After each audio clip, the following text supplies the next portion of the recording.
Good afternoon বন্ধুরা, দেখো আজকে আমার লাঞ্চ তৈরি হয়ে গেছে। আজকে লাঞ্চে দেখো কি আছে।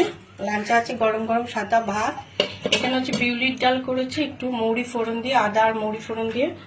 এখানে করেছি লাল শাক ভাজা বাদাম দিয়ে, এটা হচ্ছে কুমড়ো ভাজা, এটা হচ্ছে বরবটি ভাজা, এটা হচ্ছে আমের চাটনি পাতলা করে করেছি, আর এখানে হচ্ছে পটল আলু দিয়ে একটা রসা মতো করেছি, গরম মশলা দিয়েছি, ঘি দিইনি।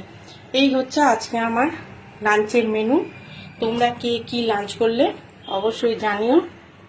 আমার লাঞ্চ মেনু তোমাদের কেমন লাগে অবশ্যই কমেন্ট করে জানিও। ভালো থেকো, সুস্থ থেকো। এই পর্যন্ত।